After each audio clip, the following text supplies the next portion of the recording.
In the wake of George Floyd's death and the verdict in the Derek Chauvin trial, many of you may be wondering, how can we bring change and healing to our communities? Our next guest helped to lead a community discussion right here in the Valley nearly 2 years ago when Phoenix police officers were involved in an excessive force incident with a Valley family. So joining us right now is Eric M. Bailey. He is the president of the Bailey Strategic Innovation Group, and he's a nationally recognized expert on diversity and inclusion. So Eric, good morning to you, and thank you so much for being with us. We really appreciate it. Thanks so much for having me, Allison. So let's dive right in here. I'm curious, what was your initial feeling hearing the verdict? Well, it was interesting. I was actually on a meeting with the Arizona Peace Officer Standards and Trainings Organization, talking about an upcoming training that I'm doing for them as the verdict came through. And, you know, it's very interesting. So first and foremost, it's difficult because I don't speak for all Black people and I don't speak for the whole Black community. So I just want to share my personal reaction.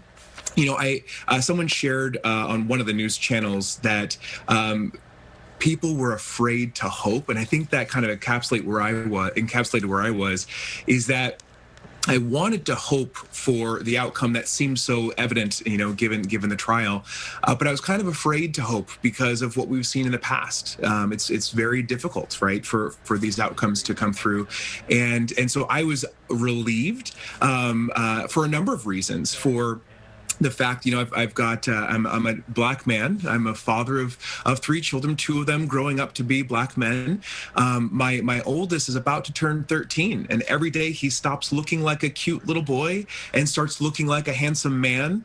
But I know that as he gets older, there are going to be people who see him as a scary Black man or a threatening Black man, and it's just terrifying, you know. And so I think that it was a little bit of relief that maybe it's possible for us to engage in conversations like this about what the future can look like for justice. Now, I know, and rightfully so, you said you do not speak, you know, for the collective voice for everyone here, but I'm curious, with your work in different communities of color, with our African American communities, what kind of emotional toll has this taken over the past year for our communities? Yeah, there's actually quite a bit. You know, in some folks, like everyone around them is asking, what can I do? And so all of a sudden, every Black person becomes kind of the beacon for education and kind of feels like they're being asked to step up and be responsible for educating everybody, which is hard, right? That's not a role that everyone likes to take. Some folks have a lot of unknown, deep personal feelings that they need to work through before they start sharing them. And so that's actually an emotional toll, as people are saying, how do you feel? How do you feel? Like, I don't know yet. Right. But then there's a lot of people who are feeling very hopeful that, you know, these conversations are happening on a broader scale.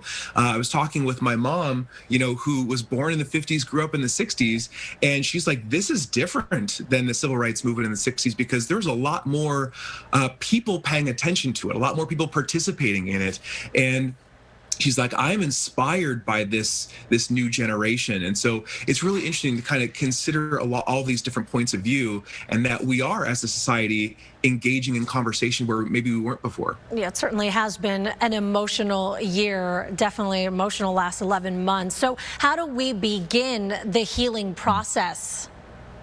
Absolutely. Great question. I think the first thing that we need to do is acknowledge that there's something that needs to be healed, right? I mean, I hear a lot of folks say, you know, the more we talk about diversity and race, that's actually keeping us separate.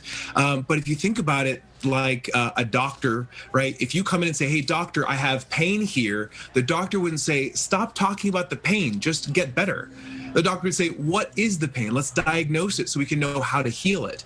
And when we talk about these issues of racism that have existed in our country and still do, we want to identify what the problem actually is so that we can work together to heal it. So I think that engaging in dialogue like this with our peers, with our friends, with our families, with our strangers, with our neighbors, that's how we start to understand what steps we take to go forward. Yeah, and as we mentioned, it has been an emotional year. So a lot of people, I think, looking forward to that healing time and that understanding. And we appreciate your perspective. And maybe it opens someone else's eyes out there who's watching who maybe didn't think of it in this way. So Eric Bailey, thank you so much for being with us this morning. We really appreciate your time. And we'll see you soon. All right, sounds good. Thanks so much.